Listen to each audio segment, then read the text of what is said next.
agora a gente vai conversar um pouco sobre patologias das articulações, tá? A gente vai começar falando sobre as anomalias dessa estrutura corpórea, tá? Então, dentre as anomalias, a gente vai dar atenção para aquelas que afetam a coluna vertebral. A coluna vertebral tem sua morfologia bem definida e uma das alterações clássicas é a que a gente chama de lordose, que na verdade é uma curvatura ventral da coluna vertebral. Existe também a cifose ou chifose, como alguns colocam, que é uma curvatura dorsal da coluna vertebral, e ainda, aqui só mostrando para vocês uma cifose congênita num suíno, ele já nasceu assim. Eu já vi bastante lordose em equinos, tá? Às vezes em equinos, especialmente esses equinos que são usados para serviço, com muita frequência eles vão apresentando lordose também. E ainda a outra alteração é a escoliose, que é uma curvatura lateral da coluna vertebral. Vamos falar um pouquinho sobre as lesões degenerativas das articulações, tá? Dentre elas a gente tem a epifisiólise da cabeça do fêmur, que é uma lesão degenerativa, que ocorre bem na placa epifisária e acaba gerando, acaba determinando a quebra, a fratura, exatamente na placa epifisária. Tá? Então, a gente às vezes encontra isso nos livros como fratura da cabeça do fêmur. Tá? Então, é uma lesão que ocorre principalmente em suínos e está ligado também a alterações metabólicas. A artrose é outra alteração degenerativa clássica das articulações. E na artrose o que acontece?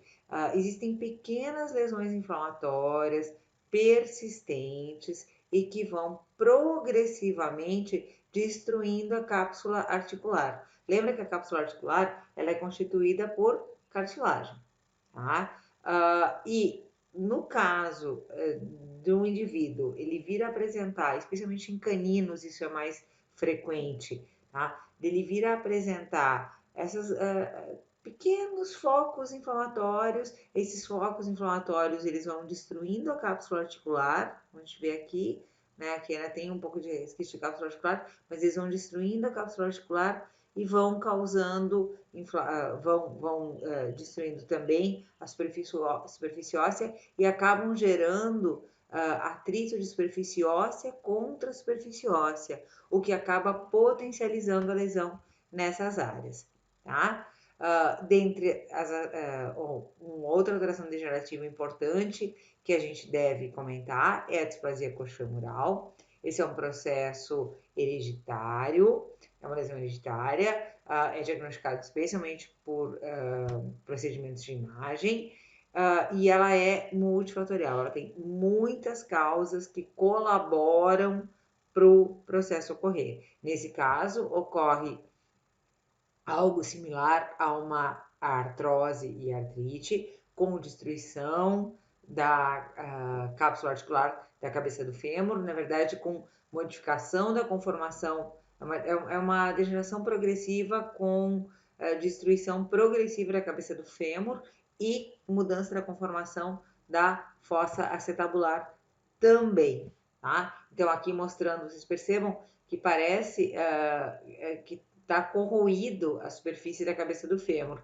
Da mesma forma, a gente vê esse aspecto corroído na fossa acetabular. É exatamente esse o aspecto da artrite e aqui mais ainda uma artrite degenerativa, uma artrite acompanhada de artrose. Aqui bem avermelhado e vocês percebam aqui, ó, como se fosse uma espécie de pequenas fissuras, pequenas lesões, né, como se tivesse sido realmente corroído essa superfície. Ela está craquelada.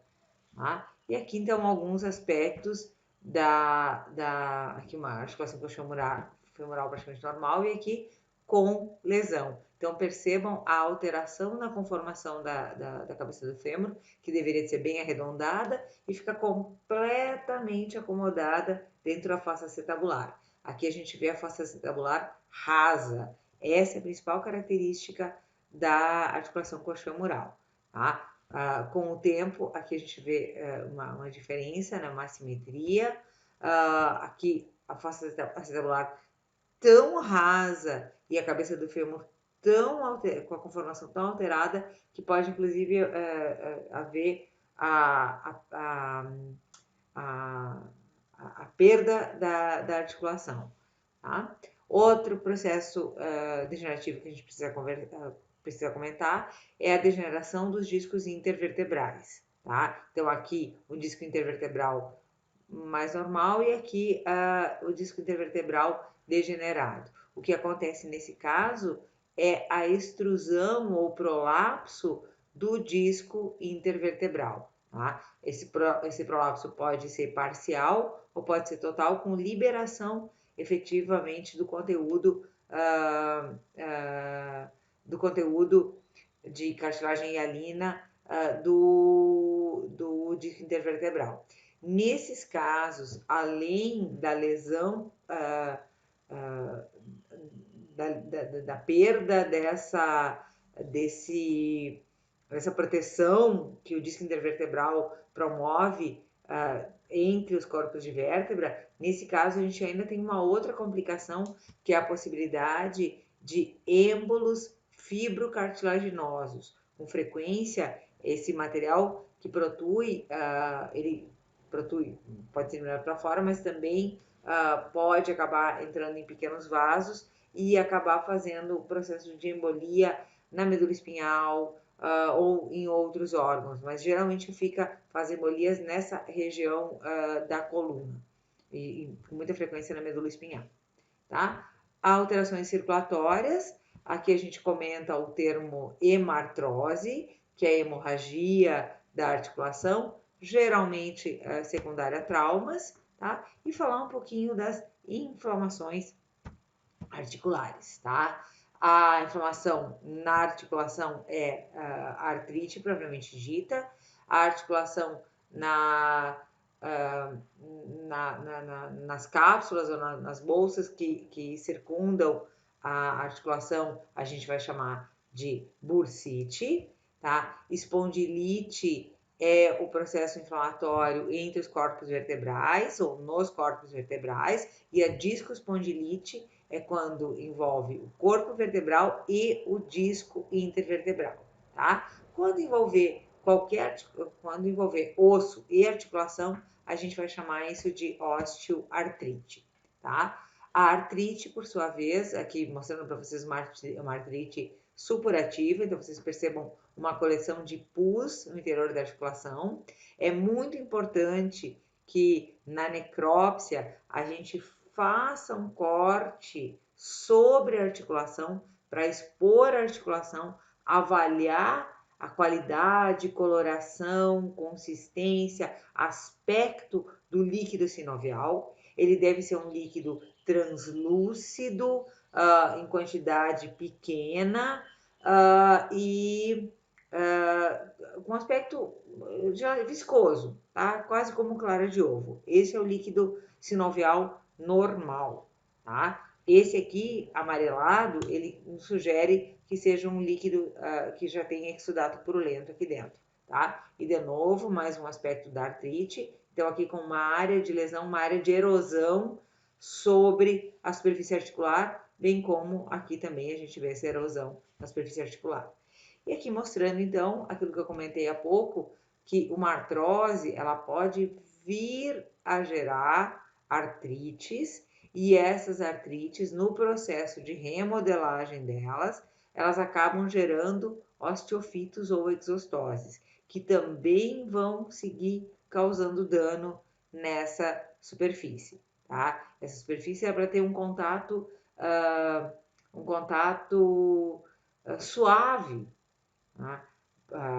Tanto que tem a cápsula articular, líquido sinovial, tem elementos S9 ali produzindo líquido sinovial, então a gente qualquer alteração que implique em perda de continuidade da cartilagem ou a criação desses osteofitos pode induzir ou determinar um processo doloroso crônico, né? E que a gente vai então chamar de osteoartrite nesses pacientes, tá? A discospondilite, aqui só mostrando para vocês, percebam aqui, ó, a irregularidade na superfície desse corpo vertebral, tá? Com formação de osteofitos, que na coluna o pessoal chama de bicos de papagaio. Percebe esse aqui, ó? O pessoal chama isso aqui de bico de papagaio, os osteofitos.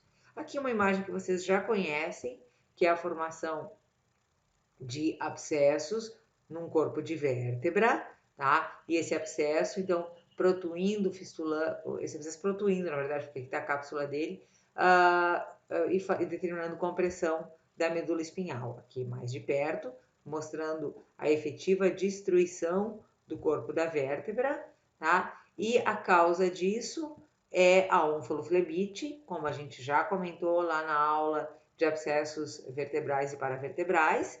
A causa disso é uma onfaloflebite, que permite a entrada de agentes patogênicos via hematógena e que vão se localizar em corpos de vértebra, vão se localizar em articulações, tá? Em algumas serosas. Alguns deles podem até causar meningites, como a gente já comentou, tá? Mas aqui especialmente percebam essa articulação bem aumentada de volume, às vezes ela tá quente, às vezes a gente até consegue, às vezes até, dependendo da área com um pouco menos de pelo, a gente consegue ver ela avermelhada, inclusive. Mesma coisa aqui no cotovelo desse terneiro, tá? Isso é uma artrite secundária à onfaloflebite. Percebam bem aqui, ó, o imenso aumento de volume. Nesse caso, a gente precisa, na necrópsia, cortar, né? Fazer uma incisão com a faca nessa área para expor a articulação, para verificar o grau de dano, o tipo de exudato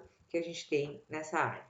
Para finalizar, neoplasmas das articulações. Bom, as articulações elas podem ser invadidas elas podem apresentar fibrosarcomas, elas podem apresentar vários, mas o neoplasma mais clássico das articulações é o sinovioma, tá? Ou seja, uma proliferação do tecido sinovial, que é aquele tecido que produz o líquido sinovial, tá? Os sinoviomas, eles podem ser malignos ou benignos, na sua grande maioria são malignos, nos felinos especialmente agressivos. Com isso, a gente encerra, então, o nosso tópico sobre lesões em articulações ou patologias das articulações, e a gente, então, se prepara para conversar um pouco sobre as patologias dos músculos, a patologia muscular. Tá certo? Então, até lá!